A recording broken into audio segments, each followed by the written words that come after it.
छावा अभी भी जंगल में घूम रहा है। फाड़ देंगे मुगल सल्तनत की छाती अगर मराठा साम्राज्य के विरुद्ध सोचने की जरूरत की।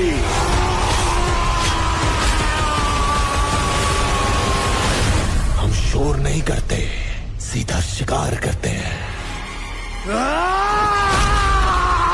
हेलो फ्रेंड्स, विकी कौशলৰ সাবা মুভিখন ৰিলিজ হোৱাৰ 3 দিন হৈ গ'ল। ৰিলিজৰ পাছতেই সাবাই ভাঙি দিলে বলিউডৰ ডাঙৰ চিনেমাৰ ৰেকৰ্ড। 3 দিনত ঘটিলে ৱৰ্ল্ড ৱাইড ইমান টকা, জানি আপুনিও আচৰিত হ'ব। সাবাই কিমান টকাৰ কালেকশ্যন কৰিলে এইটো জনাৰ আগত আহক আমি জানি লওঁ সাবাৰ বিষয়ে আৰু অলপ। সাবা মুভিখনৰ নিৰ্দেশক বা ডাইৰেক্টৰ হৈছে লক্ষ্মণ উটেৰকৰ। বলিউডত লক্ষ্মণ উটেৰকৰৰ বহুকেইখন ফেমাছ মুভি আছে। এখেতে বলিউডত লুকা চুপি, মিমি, জাৰা হটকে জাৰা বস্কিৰ নিচিনা চিনেমা আগতে বনাই থৈছে আৰু সাবা লৈ আহিছে এতিয়া 2025ত। আৰু যদি আমি সাবাৰ মেইন কাষ্ট কেইজনৰ নাম চাবলৈ যাওঁ তাতো ডাঙৰ নাম দেখিবলৈ পোৱা যায়।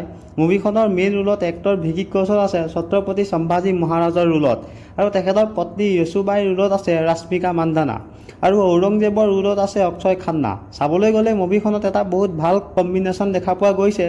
আৰু যদি আমি সাবাৰ কাহিনীৰ কথা ক'বলৈ যাওঁ সেয়া হ'ল মাৰাঠা ইতিহাসৰ সকলোতকৈ শক্তিশালী ৰজা ছত্ৰপতি শিৱাজী মহাৰাজৰ ডাঙৰ পুত্ৰ ছত্ৰপতি সম্ভাজী মহাৰাজক মুভিখনত দেখুওৱা হৈছে। কেনেকৈ তেওঁ মোগলৰ পৰা নিজৰ দেশ, জাতি মাতি আৰু সন্মান ৰক্ষা কৰিছিল। মেডক্স ফিল্মৰ কোম্পানীয়ে সাবাক আনিছে, যিটো কোম্পানীয়ে এতিয়ালৈকে এখনো ফ্লপ চিনেমা দিয়া নাই। স্ত্ৰী 2 আৰু স্কাই ফ'ৰ্চৰ নিচিনা চিনেমা মেডক্স ফিল্মে অলপ দিনৰ আগত লৈ আনিছিল। সাবাৰ ডে 3ৰ বক্স অফিচ কালেকশ্যনৰ কথা ক'বলৈ গ'লে 130 কৰোৰ বাজেটেৰে বনোৱা এই মুভিখনে ডে 1ত 31 কৰোৰ কালেকশ্যন কৰি 2025ত সকলোতকৈ বেছি অপেনিং কালেকশ্যন কৰা চিনেমা হৈ গ'ল। প্ৰথম দিনা এটা ডাঙৰ কালেকশ্যন কৰাৰ পাছত মুভিখনে শনিবাৰে ডে 2ত 37 কৰোৰ কালেকশ্যন কৰি ডে 1তকৈ বেছি কালেকশ্যন কৰিবলৈ সক্ষম হয়।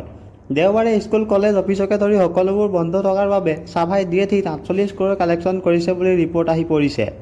ডে 1 আৰু ডে 2তকৈ অধিক বেছি কালেকশ্যন কৰিলে সাবাই টোটেল ডে 3লৈকে 116 কৰোৰ কালেকশ্যন কৰিলে বুলি ৰিপৰ্টে কয়। ইয়াৰ উপৰিও সাবাক ইণ্ডিয়াৰ বহুকেইখন চহৰৰ পৰা মানুহে ছাপোৰ্ট দেখাইছে। মুম্বাই, দিল্লী, পুনে, হায়দৰাবাদ, বেংগলুৰুৰ নিচিনা চহৰত সাবাই আটাইতকৈ বেছি কালেকশ্যন কৰি আছে এতিয়ালৈকে। ফ্ৰেণ্ডছ, এনেকৈ লেটেষ্ট মুভি আপডেটৰ কাৰণে আমাৰ চেনেলটো ছাবস্ক্ৰাইব কৰি দিব।